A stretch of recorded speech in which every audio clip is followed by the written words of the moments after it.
When I came to Thanksgiving, my daughter said, "Who invited you, old woman?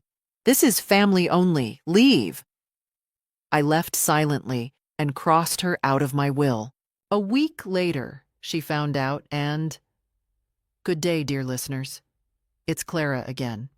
I'm glad you're here with me. Please like this video and listen to my story till the end and let me know which city you're listening from. That way I can see how far my story has traveled. I had always believed that family was everything. For 68 years, I'd built my life around that simple truth. My late husband, Robert, and I had raised Jennifer with all the love we could give. After Robert passed 5 years ago, Jennifer became my whole world. I helped her through college, supported her wedding to Brad, and when my 2 grandchildren were born, I thought I'd finally found my purpose again.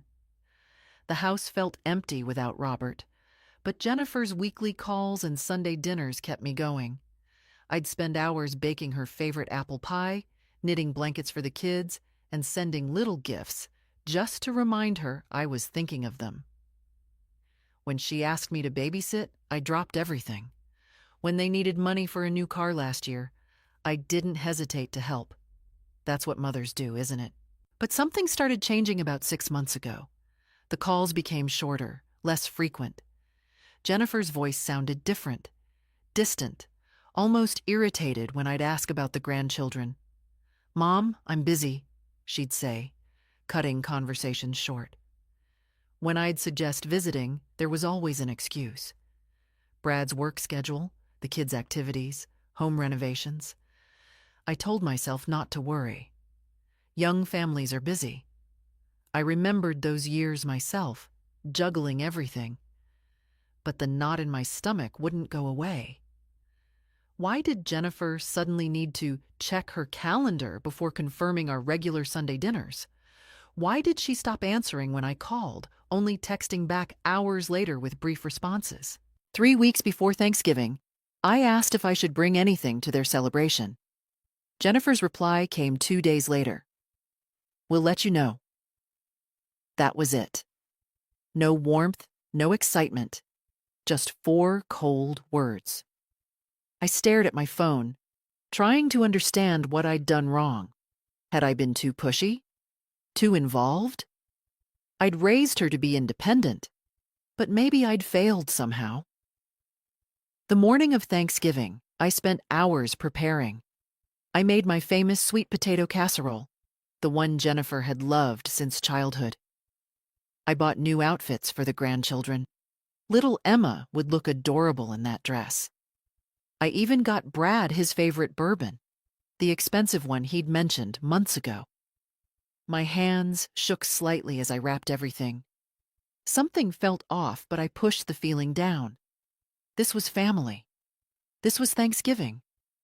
I arrived at their house at 2 o'clock, exactly when Jennifer had finally confirmed the day before. The driveway was full of cars I didn't recognize. Through the window, I could see people laughing, children running. My heart lifted. A full house meant a real celebration. I grabbed my dishes and gifts and walked to the door. I rang the doorbell, waited. Rang again. Finally, the door opened, and there stood Jennifer. But the woman looking at me wasn't my daughter, not the one I knew. Her face was cold, her eyes hard. Behind her, I could see Brad's parents, his sister's family, even some of Jennifer's friends from work. Everyone was there. Everyone except, apparently, me. "Mom," Jennifer said, her voice sharp. "What are you doing here?" The question hit me like a physical blow. It's Thanksgiving, sweetheart. You said 2 o'clock. "Who invited you, old woman?" The words came out flat, emotionless. "This is family only. You need to leave." I stood there, frozen. Surely I'd misheard. Surely my own daughter hadn't just called me old woman and told me I wasn't family. Behind her, I could see Brad smirking. His mother looked away. No one moved to help. No one said a word. "Jennifer, I don't understand." My voice cracked. I said leave, now. You're embarrassing yourself. The casserole dish was still warm in my hands. The gifts bag cut into my wrist. Inside that house, I could hear my grandchildren laughing, Emma's voice calling for her daddy. And here I stood, on the doorstep, being turned away like a stranger. Like nothing. I wanted to argue, to demand an explanation, to push past her and make her see reason. But something in her eyes stopped me. This wasn't a mistake. This wasn't a misunderstanding. This was deliberate. This was cruelty. So I did the only thing my shattered dignity would allow. I turned around and walked back to my car. I didn't cry. I didn't beg. I placed the casserole and gifts carefully on their porch and drove away. In my rearview mirror, I saw Jennifer shut the door without a second glance. That night, I sat in my empty house and made a phone call to my lawyer. I didn't sleep that night. How could I? Every time I closed my eyes, I saw Jennifer's face. Cold, dismissive, cruel. Who invited you, old woman? The words played on a loop in my mind. My own daughter. The baby girl I'd nursed through countless sleepless nights, whose hand I'd held on her first day of school, whose tears I'd dried through every heartbreak. By dawn, I sat at my kitchen table with a cup of coffee I hadn't touched. The house was silent except for the ticking of Robert's old clock. How many times had I sat here planning birthday parties, Christmas celebrations, family gatherings? How many hours had I spent in this kitchen baking for Jennifer, cooking her favorite meals, preparing for moments we'd share? And for what? To be called an old woman and thrown out like trash? I forced myself to think logically. This wasn't a sudden outburst. People don't treat their mothers like that without warning. I pulled out my phone and scrolled through our text messages from the past year. The pattern was there, clear as day once I looked for it. Jennifer's responses getting shorter. Plans being canceled. My questions going unanswered. The last time she'd said, "I love you," was... I scrolled back months, 8 months ago. What had changed? I opened my laptop and checked my bank records. There it was. The car loan I'd co-signed last year, $35,000. The temporary help with their mortgage when Brad's business had a slow quarter, $12,000. The money for Emma's private preschool, $8,000. Christmas gifts, birthday presents, countless little transfers here and there. In the past 2 years alone, I'd given them over $70,000. The money didn't bother me. I'd always planned to help my family. That's what savings are for. But now I saw something else in those transactions. Every time I'd sent money, Jennifer's calls had increased temporarily. She'd been warmer, friendlier. "Oh, Mom, you're a lifesaver. I don't know what we'd do without you." And then, as soon as the money cleared, the distance returned. Had my daughter been using me? Had our relationship become nothing more than a transaction? I thought about Brad's smirk yesterday, his mother looking away. Were they all in on this? Had they been laughing at me behind my back, the foolish old woman who'd throw money at them while they planned holidays without her? The pain in my chest was physical. I'd lost Robert to cancer, but at least he'd loved me until his last breath. This was different. This was betrayal. This was knowing that the person you'd die for wouldn't even invite you to Thanksgiving dinner. I stood up and walked to Robert's study. I hadn't changed much since he died. His law books still lined the shelves. His desk still held his favorite pen. Robert had been a practical man. He'd taught me to face problems head on. "Eleanor," he used to say, "never let anyone mistake your kindness for weakness." I opened the file cabinet where we kept our important documents. There it was, our will, updated 3 years ago after Robert's death. Everything was set to go to Jennifer. The house, the investments, the savings, My life insurance policy. Over $800,000 in total. I'd worked hard all my life. Robert had worked even harder, and we'd been careful with money because we wanted to leave Jennifer secure. And she'd called me an old woman and slammed the door in my face. My hands were steady as I picked up the phone. James Thornton had been Robert's lawyer and friend for 30 years.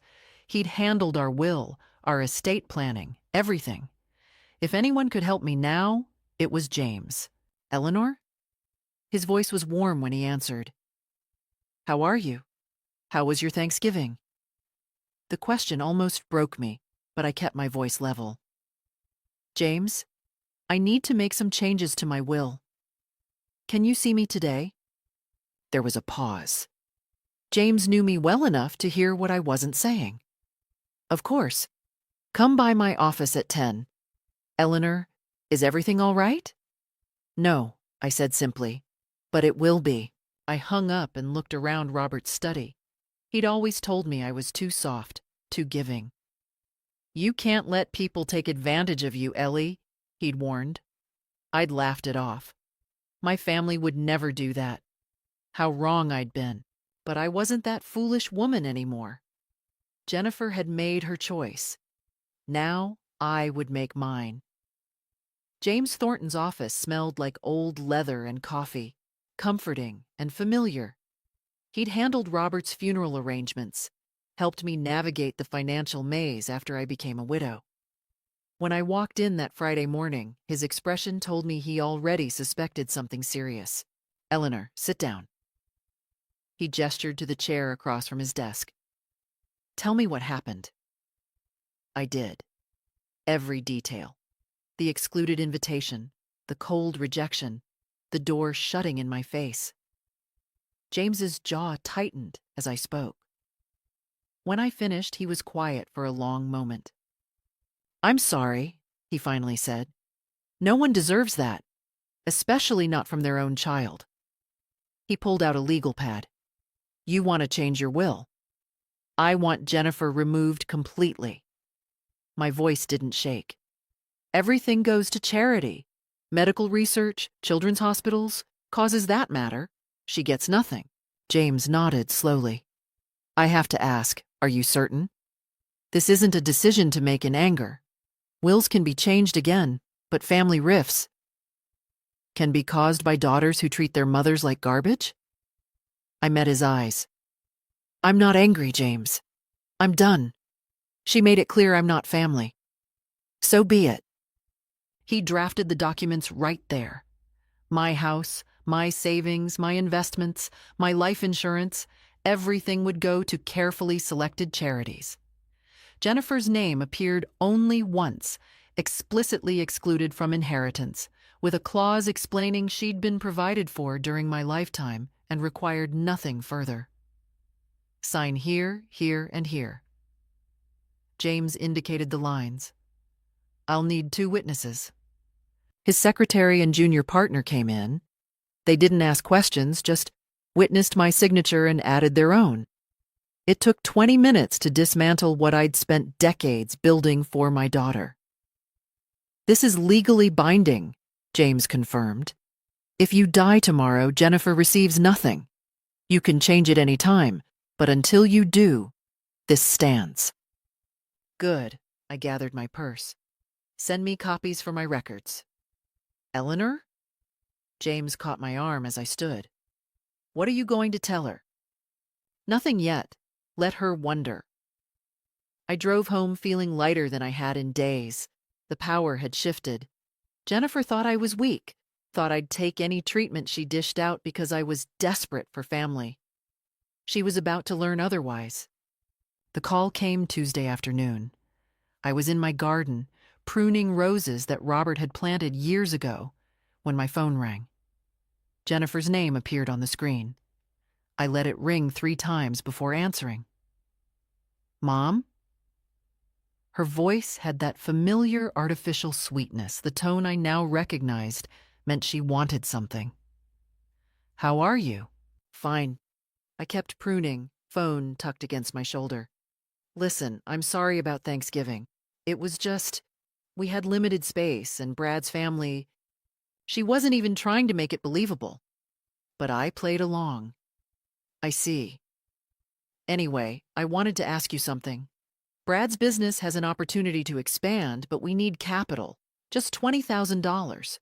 We'll pay you back, of course, with interest. It's a really great investment. There it was. 4 days after humiliating me, she wanted money. The audacity was almost impressive. No, I said simply. Silence. Then, carefully. Mom, did you hear me? This is important. It's for our family's future. No.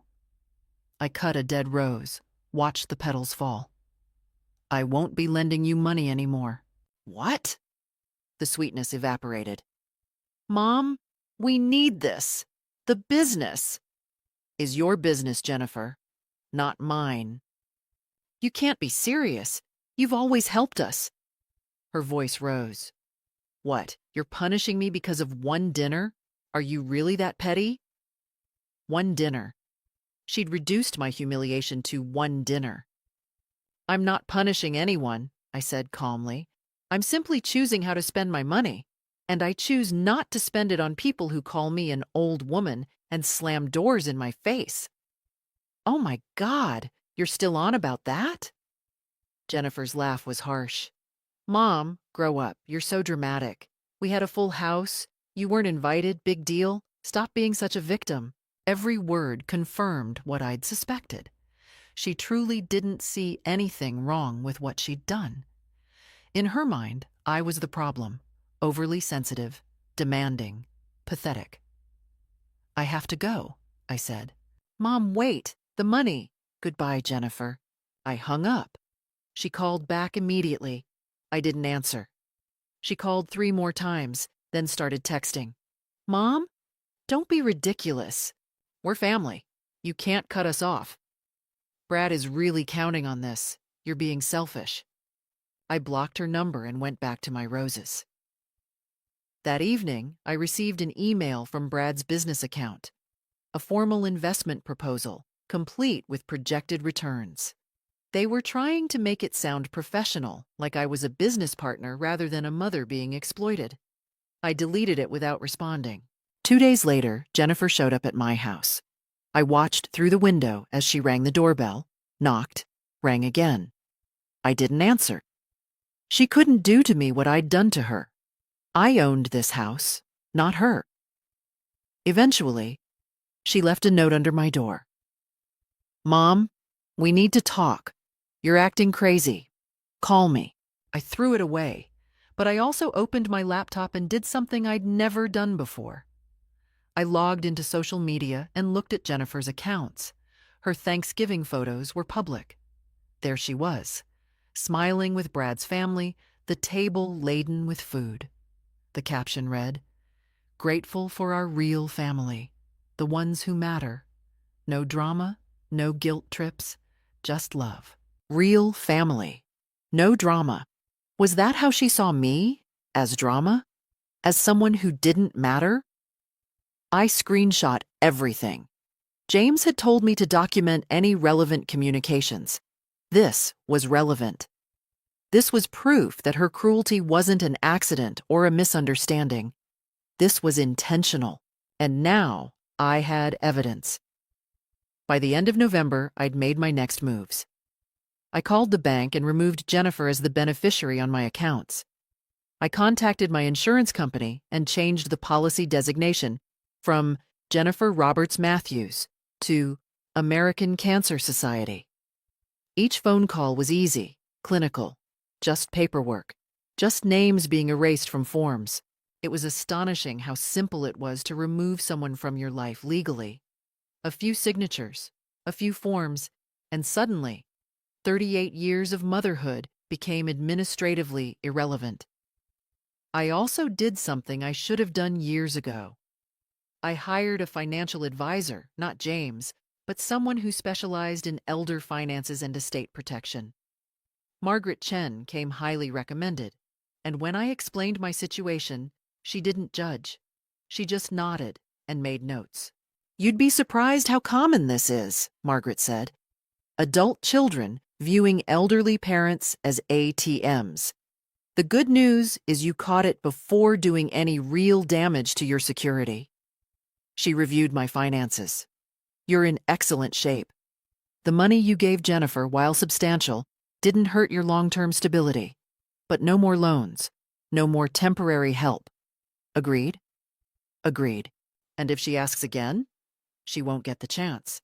Margaret helped me set up new accounts Jennifer didn't know about, moved my investments to different firms, created a financial structure that protected me.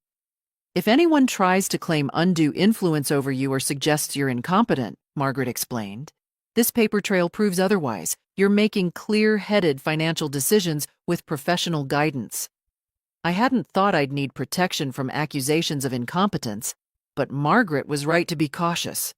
Who knew what Jennifer might claim when she found out she'd been disinherited?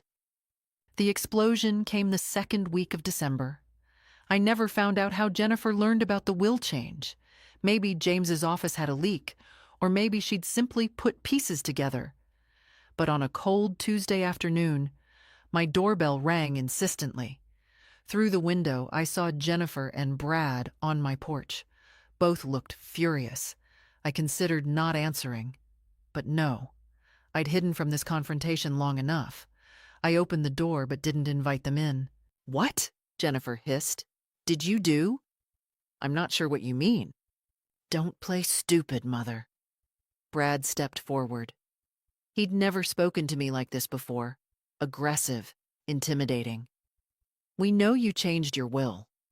We know you cut Jennifer out. That's my right." "Your right?" Jennifer's voice climbed. "That's my inheritance. Dad worked for that money. You can't just give it away." "Your father worked for our family's security," I corrected. "And I'm using it as I see fit, which doesn't include you." Brad's face darkened. "This is financial abuse. You're clearly not thinking straight. Elderly people make irrational decisions. I'm 68 and in perfect health. I made this decision with my lawyer and financial advisor. There's nothing irrational about it." "You spiteful old bitch," Brad snarled. Jennifer didn't even flinch at his words. That told me everything. This was how they talked about me in private. "You need to leave," I said calmly. "We're not leaving until you fix this." Jennifer's face was red. "You're going to call your lawyer right now and change that will back. I'm your daughter. I deserve—" "You deserve exactly what you've given me. Nothing." "We'll fight this," Brad threatened. "We'll get lawyers. We'll prove you were coerced or mentally incompetent or try." I met his eyes. "I have documentation of every conversation, every text, every social media post.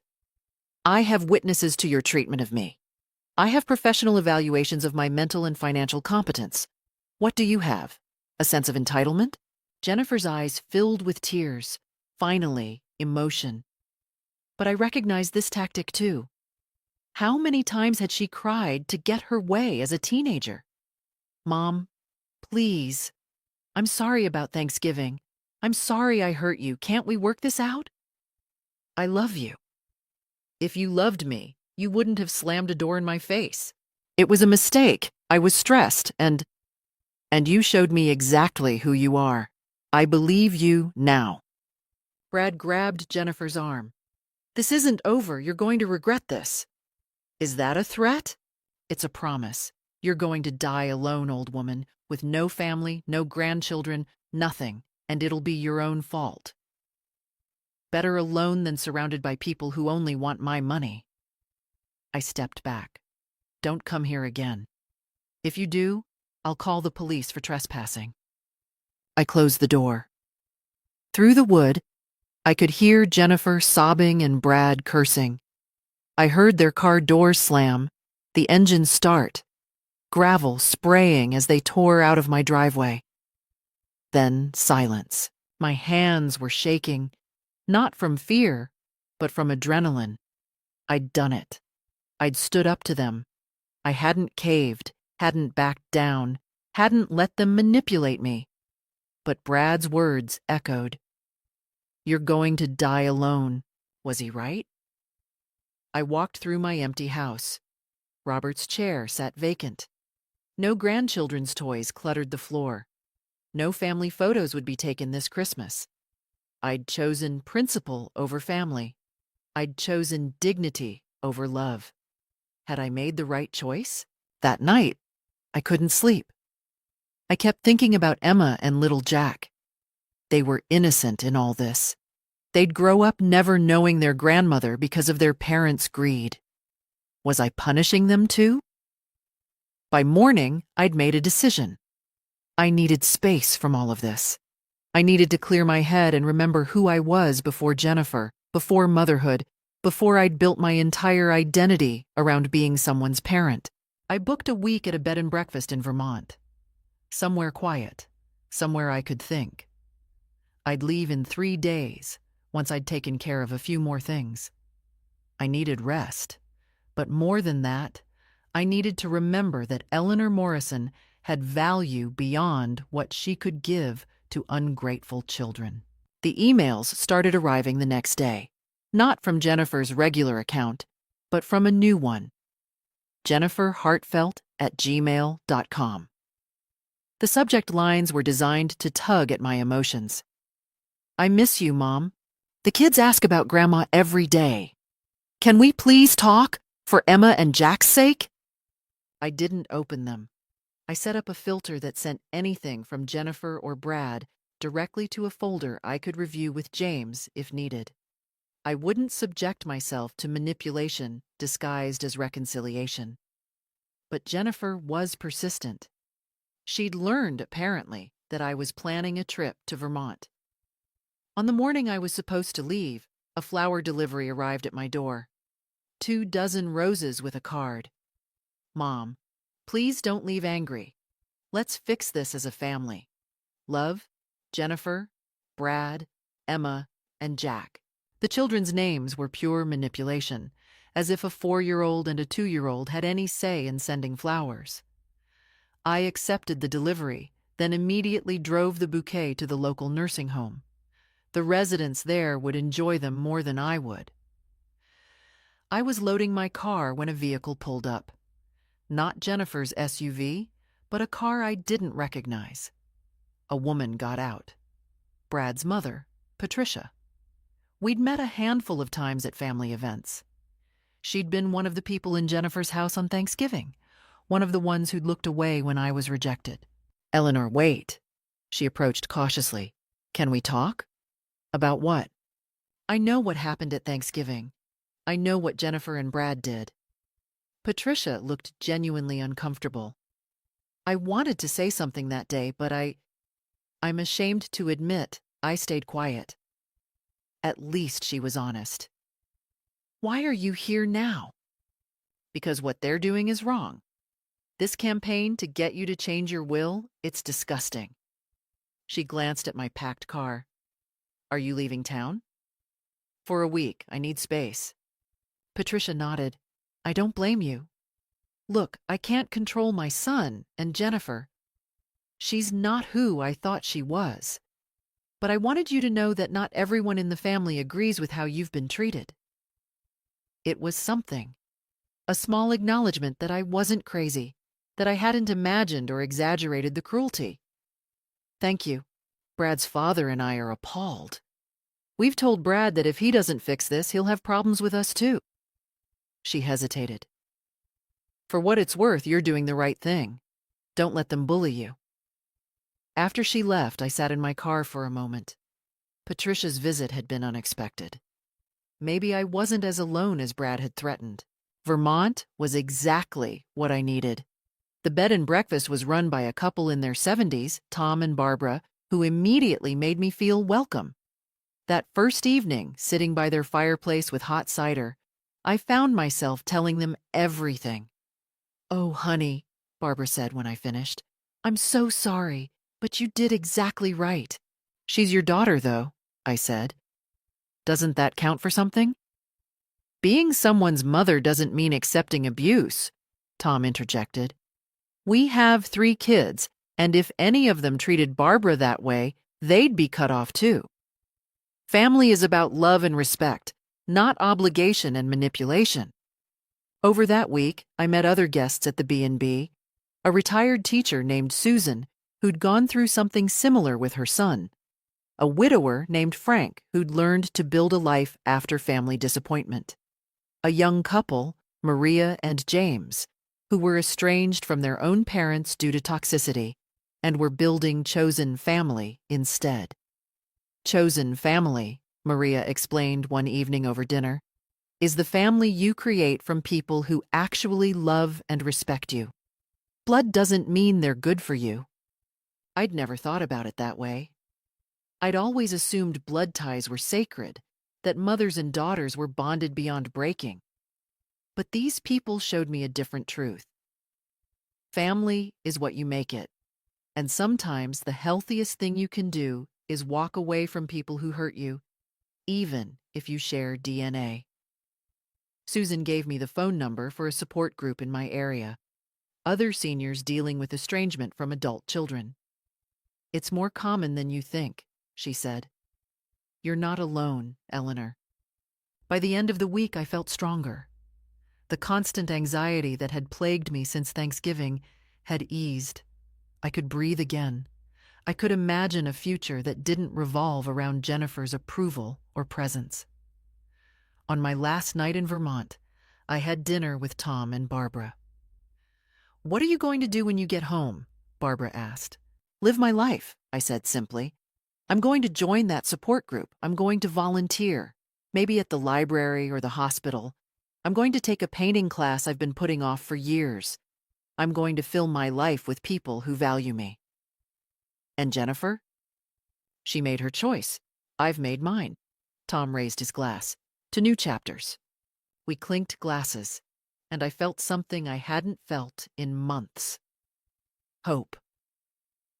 The next morning, I drove home with a clear head and a firmer resolve. Jennifer had tried to break me, to make me so desperate for family that I'd accept any treatment. Instead, she'd freed me. I was no longer chained to the idea that I needed her validation. When I pulled into my driveway, there was another note on my door. Jennifer's handwriting. "Mom, we really need to talk. Please." I crumpled it without reading the rest and threw it away. My phone showed 17 missed calls from her, dozens of texts. I deleted them all without looking. I was done being manipulated. I was done being anyone's ATM. I was done being called an old woman by someone I'd given everything to. Eleanor Morrison was starting over, and this time I was in control. They came on a Sunday afternoon, 2 weeks after I'd returned from Vermont. I was in my living room, attending my first virtual meeting of the estrangement support group Susan had recommended, when I heard the doorbell ring, then knock, then ring again, insistently. I muted my microphone. "Excuse me," I told the group. Through the window, I could see Jennifer's car in my driveway. Both she and Brad were at the door, but this time something was different. They were dressed nicely, Brad in a button-down shirt, Jennifer in a dress I'd bought her last Christmas. They'd brought the children. Little Emma stood between them, holding a crayon drawing.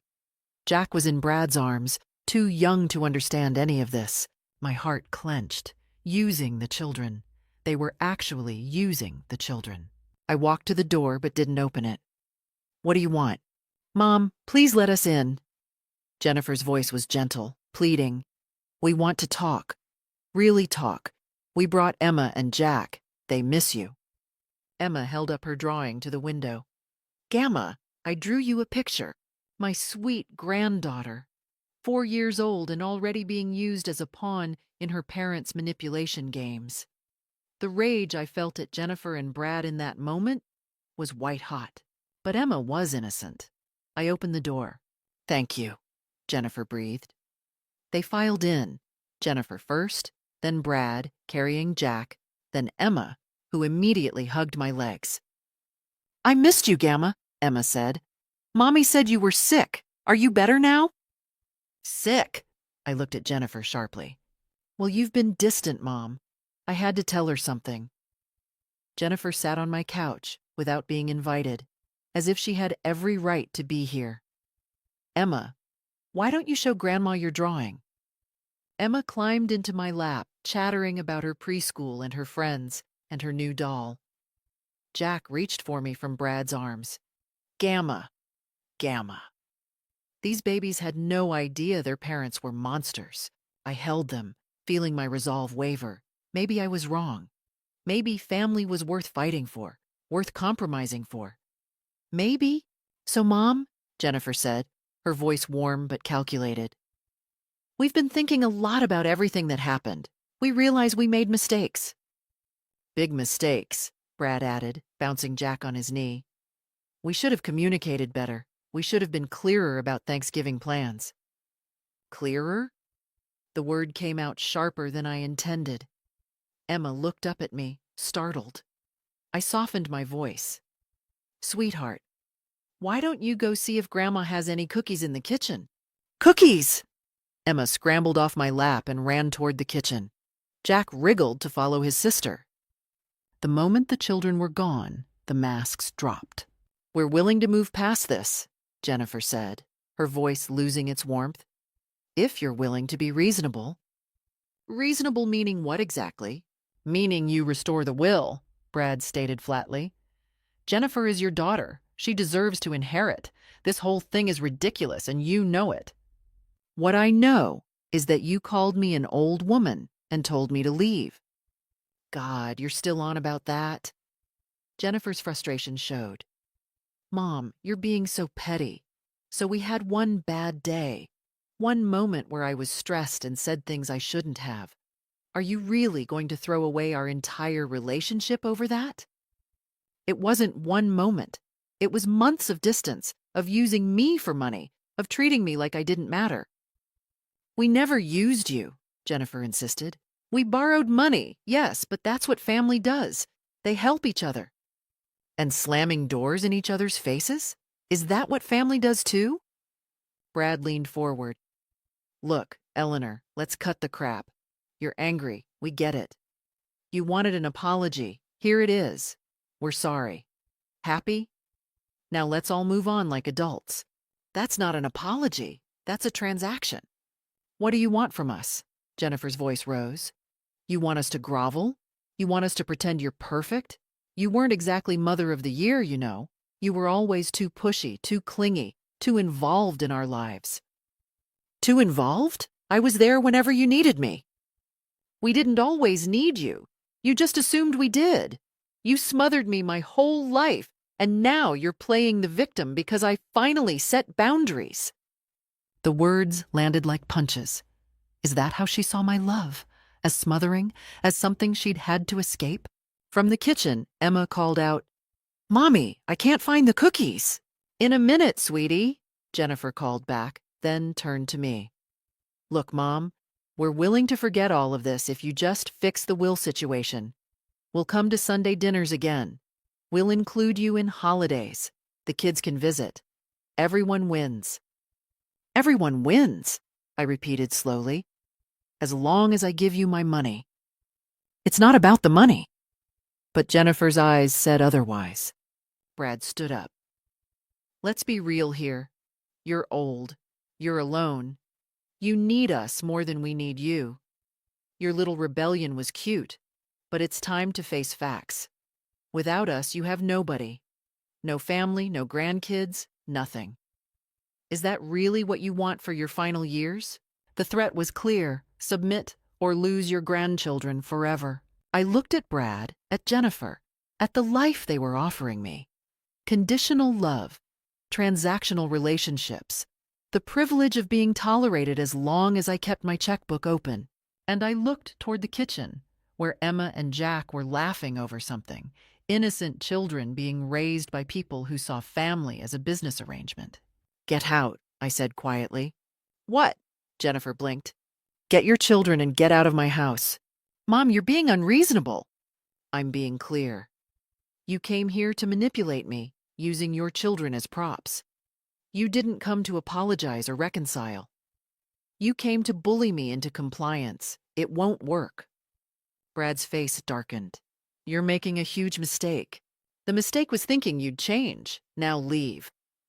Fine, Jennifer shot to her feet. Emma! Jack! We're leaving! Now! Emma came running back, holding a stuffed animal I'd given her last year. But Gamma? Leave it, Jennifer snapped. We don't need her old gifts. Emma's face crumpled. She gently set the stuffed animal on my coffee table and took her mother's hand. Jack started crying, reaching back toward me as Brad carried him out. At the door, Jennifer turned. You're going to regret this. When you're dying in some nursing home with no visitors, you'll regret choosing your pride over your family. If that's my family, I said, I'll die happy without it. The door slammed.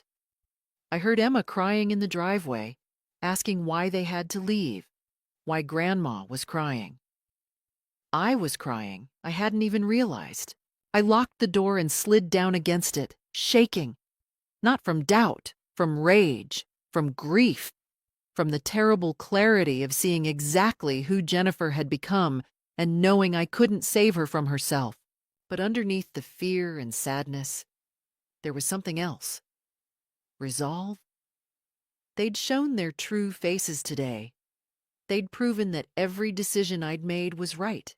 I wouldn't back down. I wouldn't give in. Even if it meant spending my final years alone, I'd spend them with dignity. 3 weeks before Christmas, I received a letter. Not an email, not a text. A formal letter delivered by certified mail. From a law firm I'd never heard of. Peterson and Associates. Dear Mrs. Morrison, we represent Jennifer and Bradley Matthews in the matter of your estate and allegations of undue influence by outside parties. Our clients have expressed serious concerns about your recent mental state and the suspicious changes made to your will under questionable circumstances. They were actually doing it. They were actually trying to claim I was incompetent. I called James immediately. I got it too, he said grimly. It's a fishing expedition. They're hoping to intimidate you into changing the will before this goes to court. They have no case. But they'll try anyway. They'll try, which is why we need to be prepared. He paused. Eleanor, this is going to get ugly.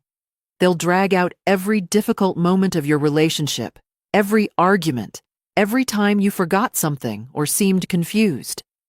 They'll paint you as a bitter, senile old woman being manipulated by greedy advisors. Are you ready for that? Was I? I thought about Emma's face when Jennifer had made her leave the stuffed animal. I thought about being called an old woman. I thought about every lie, every manipulation, every moment of cruelty. Yes, I said, I'm ready. James scheduled a competency evaluation with Dr. Rebecca Santos, a respected geriatric psychiatrist.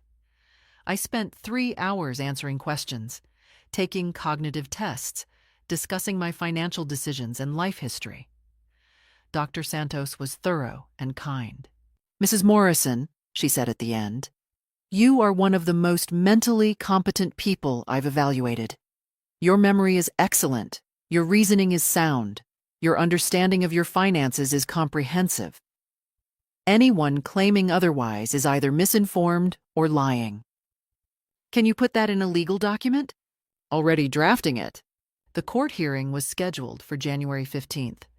Jennifer's lawyers had pushed for an emergency intervention, but the judge had reviewed the preliminary evidence and found no cause for immediate action. We had time to prepare, and prepare I did. I documented everything: the social media posts, the text messages, the financial records of all the money I'd given them. Margaret Chen compiled a detailed analysis showing I'd made sound financial decisions, even while being generous to Jennifer.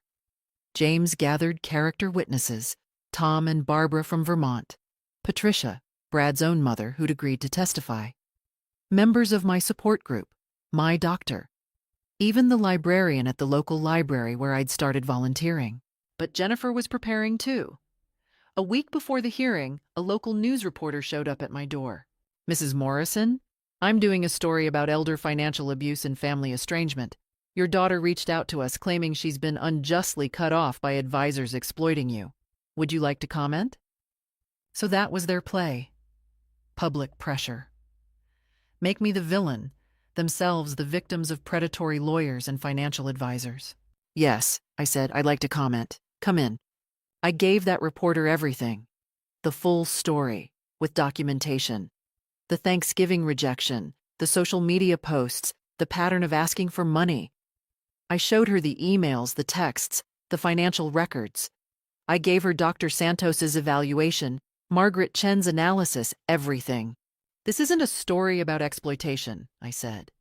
This is a story about an adult child who treated her mother like an ATM and is now angry the ATM is closed.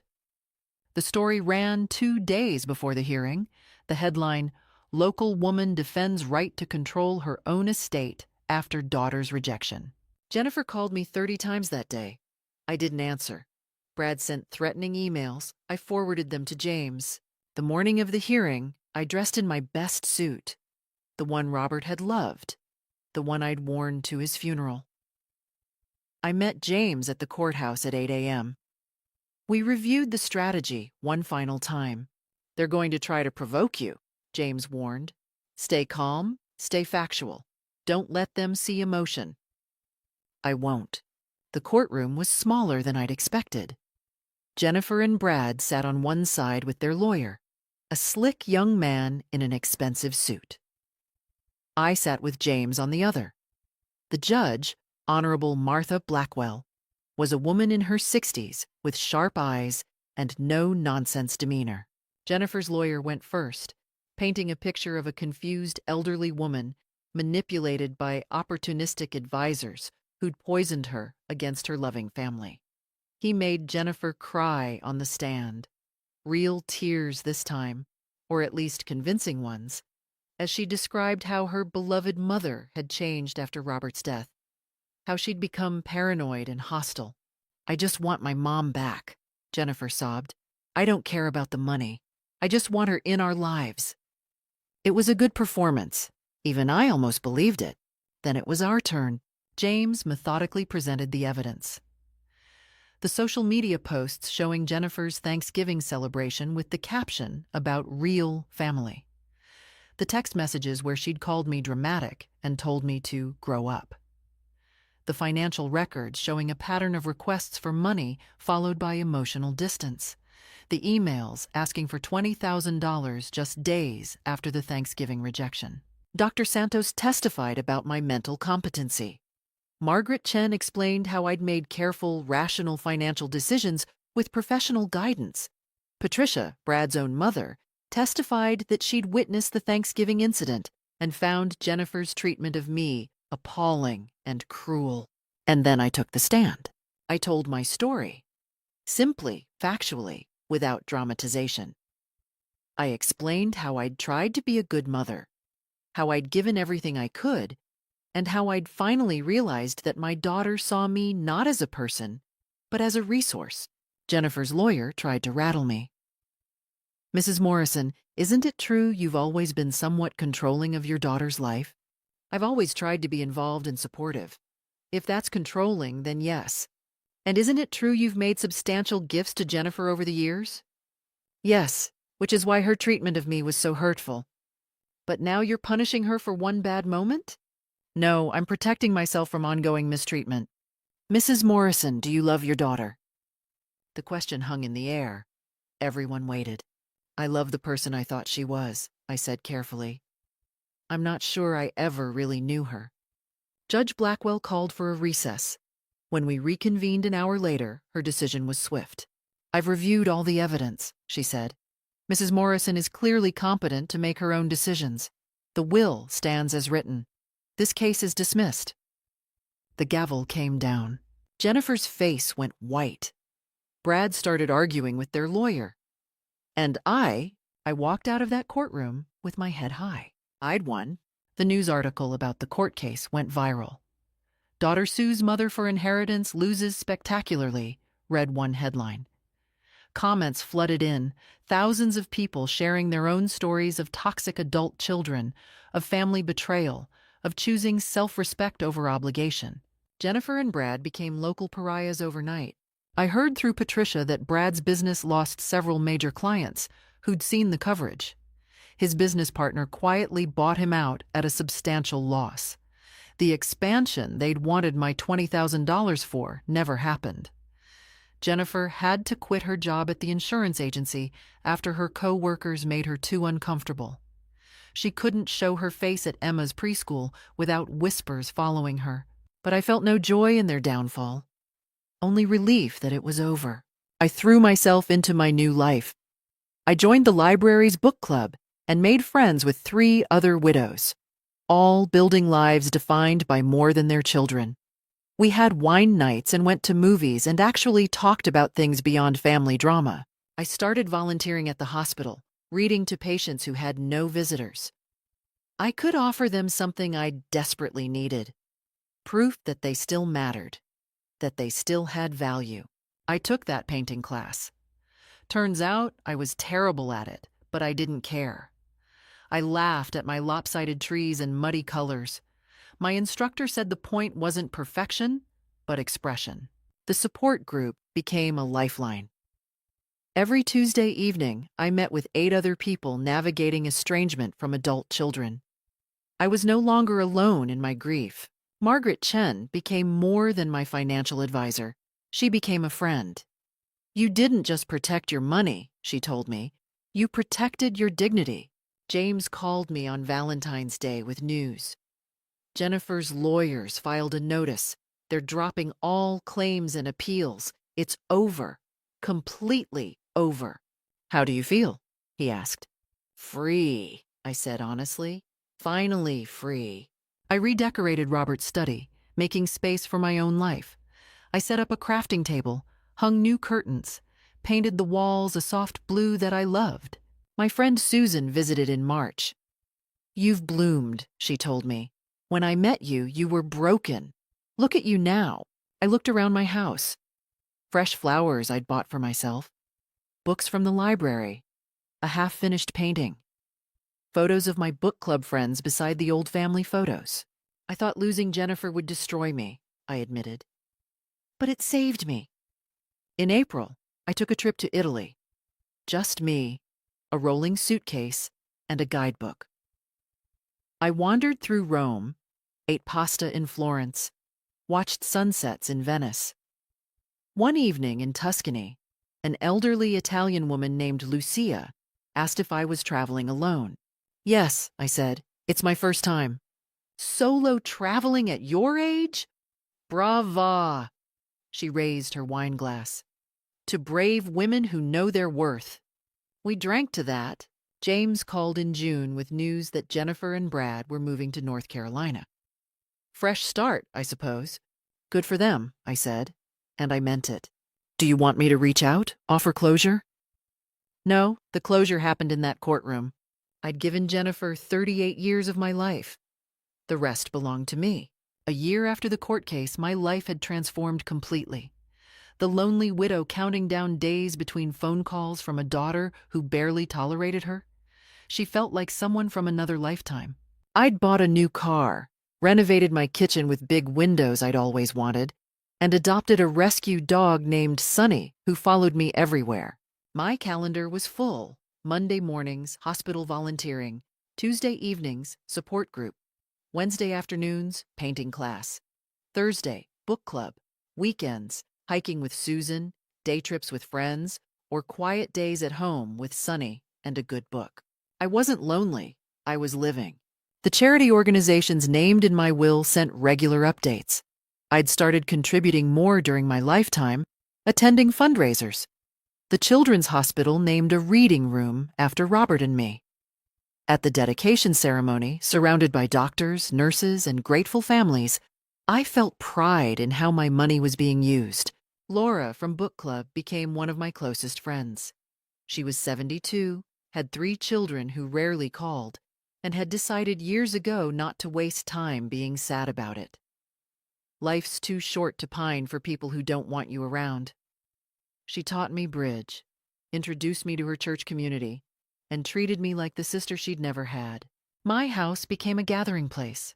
I hosted dinner parties and holiday celebrations. My chosen family filled the space that had once echoed with loneliness. Meanwhile, through small-town gossip and Patricia's occasional updates, I heard about Jennifer and Brad's struggles. The move to North Carolina hadn't been the fresh start they'd hoped for. Brad's reputation followed him. Potential employers found articles about the lawsuit. He'd taken a job well below his qualifications, making half his former salary. Jennifer worked as a receptionist, far from her insurance agency position. They'd bought a small house in a mediocre neighborhood. Emma had been pulled from private preschool. The family vacations they used to post on social media had stopped. Patricia had grown closer to me. "Brad won't speak to us anymore," she told me over coffee. "He says we betrayed the family by testifying for you. Jennifer's marriage is falling apart. Brad blames her for everything: the lawsuit, the money they spent on lawyers, his career damage." "Emma asks about you sometimes," Patricia added quietly. My heart twisted, but I stayed firm. "When she's old enough, if she wants a relationship with me, I'll consider it. But not while she's being raised by people who taught her to manipulate others." I heard that Jennifer had tried reconnecting with old friends back home, but found doors closed. The story had spread. Nobody wanted to be friends with someone who'd publicly humiliated their own mother. I didn't celebrate these reports. I felt sad that Jennifer had destroyed her own life through greed and cruelty. But I didn't feel guilty. I hadn't caused this. Jennifer had made her choices. Meanwhile, I thrived. I'd started writing journal entries that became essays about loss and renewal. One piece, "When Letting Go Means Holding On to Yourself," was published in a magazine for seniors. I received dozens of letters from grateful readers. The local newspaper asked me to write a monthly column called Second Chapters. It became popular. I went to Ireland with Laura and friends from book club. We toured castles, drank Guinness in Irish pubs, and laughed until our stomachs hurt. At 69, I was having more fun than I'd had in decades. On Thanksgiving, the second one since the incident, I hosted dinner. 15 people came: book club friends, support group members, Patricia and her husband, Tom and Barbara from Vermont. We filled my dining room with laughter and genuine affection. As I looked around that table, I realized something profound. I'd spent years defining myself through others. But now I was Eleanor Morrison, writer, volunteer, friend, world traveler, and a woman who'd learned the difference between love and obligation. Jennifer had tried to destroy me. Instead, she'd set me free. And I was grateful. That Thanksgiving wasn't the day I lost my daughter. It was the day I found myself. Your worth isn't determined by how others treat you. It's determined by how you treat yourself. Sometimes the most loving thing you can do is walk away. Sometimes the family you build is stronger than the family you're born into. Don't let anyone convince you that blood obligates you to accept abuse. You deserve respect, genuine love, and peace. What would you have done in my place? Share your thoughts in the comments. If this story resonated with you, please subscribe. Sometimes the greatest gift is the courage to let go. Thank you for listening. Your second chapter can be your best chapter.